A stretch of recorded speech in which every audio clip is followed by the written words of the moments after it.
Hello everyone. Welcome back to the Intelligent Investor book series authored by Benjamin Graham. As seen in chapter 4, that is the previous video, as a policy, a defensive investor should have stocks since it comes with two main advantages. That is, they protect against inflation and offer higher returns than bonds and cash in the long run. However, they are considered to be a bit riskier than bonds. So in continuation of that, in chapter 5, Graham has discussed why is it important for a defensive investor to have common stocks. We all know purchasing a stock meaning you're becoming the owner of an organization, which obviously comes with responsibilities of understanding the company, its products, technicalities, work culture, complete financial details, quality of management team, and board members. This helps to check if the investors pay the appropriate price for their stocks. In this chapter, Graham discusses four important aspects for a defensive investor. First, he outlines a set of four rules to make us understand about the stock. Second, he explains the characteristics of growth stocks. Third, he introduces a concept of dollar cost averaging, and fourth is about setting autopilot portfolio. Considering the nature of a defensive investor, that is devoting less time and effort and also possessing less risk tolerance, purchase of stocks got to be done very carefully. Also, Graham keeps insisting the defensive investors to do select the stocks by themselves, knowing enough about the company, which Jason Zweig mentions in the commentary section. To make defensive investors' life easy, Graham lays out a rudimentary set of rules that the defensive investor will need to follow in selecting common stocks. The first aspect is about the number of stocks. Your basket should have diversified stocks ranging somewhere between 10 to 30 different issues. Second one is about the company. Stick to large, outstanding, conservative companies. Well, what does that mean? He has discussed this in detail in chapter 14, which we will see in the next video. Third is about the returns. Each company should have 20 years of continuous dividend payments. And as in today's condition, we may wish to look for at least 10 years continuous dividend payments. The last important factor is about the cost. How much are you paying to purchase those stocks? In fact, determines your returns. So one has to limit the price to purchase a stock which should not be more than 25 times average earnings over the last 7 years and also should not be more than 20 times earnings for last 12-month period. Graham says these rules help us to filter out both extremes, that is those which are having phenomenal growth, which are known as growth stocks, and the least performing companies as well. Now one will be puzzled why we should not choose a growth stock as a defensive investor. Graham explains this giving two examples, that is IBM and Texas Instruments, which is during the period pre-1975s. First, let's get clarity about what a growth stock is all about. They are highly priced stocks and the ones which exhibit very good earnings per share, which are way well above the common stocks and are expected to earn similarly in the future as well. But Graham cautions us not to get carried away by these earnings as one cannot easily find out if the growth factors are sustainable. So if we do have number of IT companies that was set at the boom time like Polaris, Birlasoft, Infosys, Wipro, TCS, Mindtree and so on. But all didn't earn the way Infosys did. To illustrate the performance of such growth stocks, Graham has referred IBM and Texas Instruments data. So if we look at the growth of IBM, it is quite evident it has undergone a phenomenal growth. But let's not miss occasions where it lost to the tune of more than 50%, not once but twice during late 1960s itself. If you're curious to know if similar such thing is happening in the recent times, the answer is yes. Microsoft had a similar trend which tumbled down unexpectedly during 2000, say by 50%.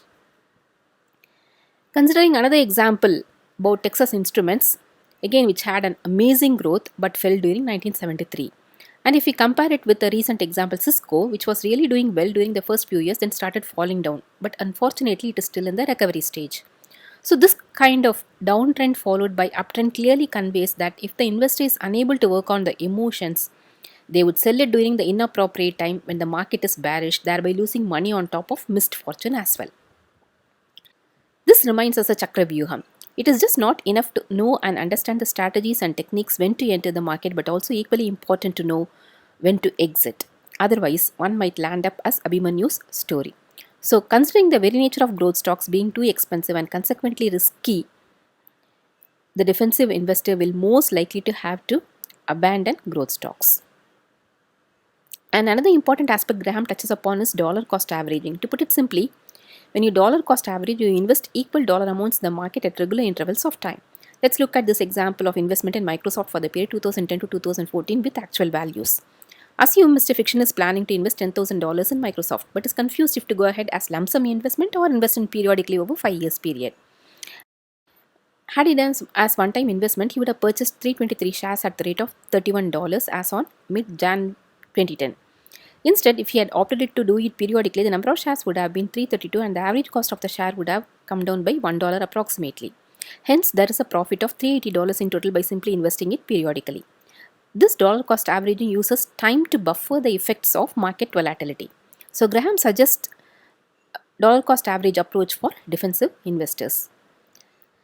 Jason Zweig in the commentary section has compared two indices, Vanguard 500 Index Fund and S&P 500 Index Fund for the period 1999 to 2002. Had a person invested one time during December 1999, the loss would have been 41%. But if invested periodically over time, during this period, the loss would have been reduced easily by 25%. So in the bear market, dollar cost average reduces your loss, whereas if the market is in an uptrend, DCA will be a little suboptimal. But considering the risk averse nature of defensive investors' mindset, dollar cost averaging is superior to lump sum. In India, we do have a similar strategy which is known as SIP, that is systematic investment planning, wherein you could choose a mutual funds which will have an amalgamation of stocks and bonds of all small, mid, large caps. For example, when you opt to SIP in SBI equity hybrid fund, if you see in 3 months time, 6 months time, 1 year, 3 years, 6 years, it's gradually absorbing the ups and downs of the market, ending up with 72,813 in your kitty by sipping just rupees 60,000 over 5 years. Graham also adds on the concept of risk and safety. He says invest in a group of well-selected common stocks and hold it at a predefined duration. And if it gives satisfactory returns, then they are a safe investment. During the holding period, the stock would definitely undergo price fluctuations but should not be called as risky. Thereby, he categorically emphasizes that price is the most important factor that you pay for the stock and which should not be too high by intrinsic value standards. In the commentary section, Jason Zweig has added Peter Lynch, a popular fund manager who averaged 29% annualized returns continuously for more than a decade, emphasizing that the more familiar a stock is, the more likely it is to turn a defensive investor into a laid back one. Particularly for those defensive investors owning a sizable amount of, say, 25 to 30% of their own company stock in 401k as retirement plan. He wants them to keep a watch on their schemes. The last important criteria for a passive investor is to opt autopilot portfolio where automatic rebalancing happens as and when the market changes, which is more of understanding the maths behind it and modeling it accordingly. So the cushion of upswing and downswing gets optimized. Graham also advises the investors to revisit their portfolios once a year. And if situation arises, one may seek professional help, but also explains that well-selected portfolios will not need frequent changes. So the defensive investor can stay calm and say, I just don't know and I don't care. Finally, a quick summary. A defensive investor should have stocks of minimum 10 and maximum 30 in number, which have passed the 4 rules. Preferably should invest periodically and review the portfolio periodically also, and opt for autopilot scheme. On the other hand, Graham strongly says a no to growth stocks for defensive investors and also not to confuse risk and safety of the stocks. And finally, when investing in own companies, do keep tracking. Thanks for listening and invest intelligently.